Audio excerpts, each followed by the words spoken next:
ఎన్నికల్లో మనం గుర్తుపెట్టుకోవాల్సింది ఏంటంటే వాడు 100 ఇవ్వలేదు, 500 ఇవ్వలేదు, ఆడ అసలు ఎవరు డబ్బులు లేదు కాబట్టి ఓట్లు ఇయ్యం ఇట్లా చెప్తుంటాం. కానీ ప్రజాస్వామ్యంలో ప్రతి ఒక్కళ్ళ ఓటు వినియోగింప చేసేందుకోసం వందల కాదు లక్షలాది మంది పనిచేస్తున్నారు.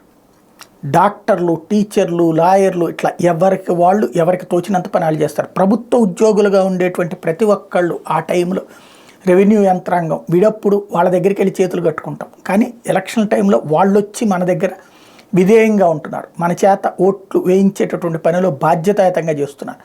దానికోసం కొండలు దాటుతున్నారు, కోనలు దాటుతున్నారు.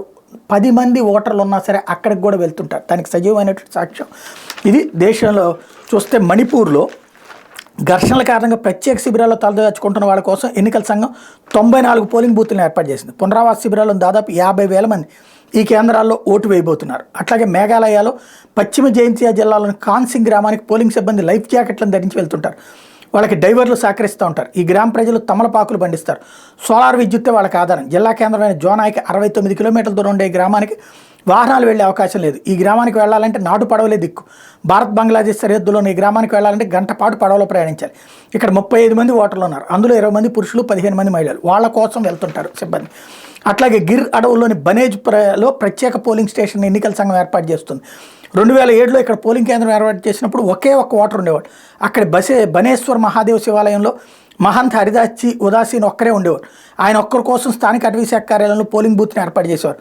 10 మంది పోలింగ్ సిబ్బంది వెళ్ళేవాళ్ళు. దీనికోసం వాళ్ళు అడవిలో 25 కిలోమీటర్లు ప్రయాణించాల్సి వచ్చేది.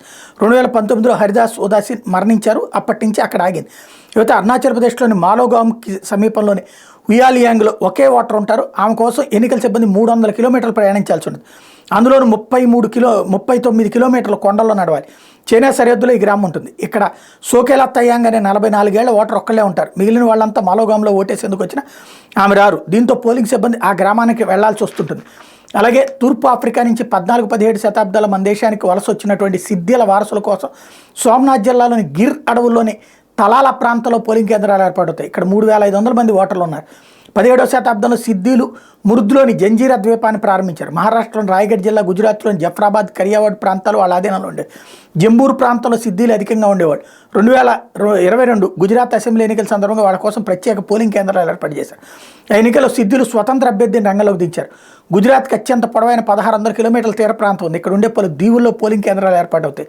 2022లో అలియాబెట్లో ఈసీ పోలింగ్ కేంద్రాన్ని ఏర్పాటు చేసింది. 2017 మంది ఓటు హక్కును వినియోగించుకుని ఏర్పాటు చేసింది. రాజుల నియోజకవర్గంలోని సియాల్టెల్ ద్వీపంలో 5 పోలింగ్ కేంద్రాలు ఈసీ ఏర్పాటు చేసింది. దీంతో 4,757 మంది ఓటు హక్కును వినియోగించుకుంటున్నారు. వీటి వల్ల వారు 15 కిలోమీటర్ల కొండలెక్కి దిగి రావాల్సిన అవసరం తప్పింది. ఏపోతే తూర్పు తీరంలోని అండమాన్ నికోబార్ దీవులో 9 మంది ఓటర్ల కోసం ప్రత్యేకంగా పోలింగ్ బూత్ని 2019లో ఎన్నికల సంఘం ఏర్పాటు చేసింది. 2022లో ఉత్తరాఖండ్లోని చమోలీ జిల్లా దుమా కాల్గోత్ గ్రామాల్లోని పోలింగ్ కేంద్రాలను సిఈసి రాజీవ్ కుమార్ సందర్శించారు. ఇందుకోసం ఆయన 3 రోజుల్లో 8 కిలోమీటర్ల దూరం కొండలపై ప్రయాణించాల్సి వచ్చింది. దీంతో ఆయన ప్రాంతంలో పోలింగ్ విధులు నిర్వహించే సిబ్బందికి ఇచ్చే పారితోషికాన్ని రెట్టింపు చేశారు.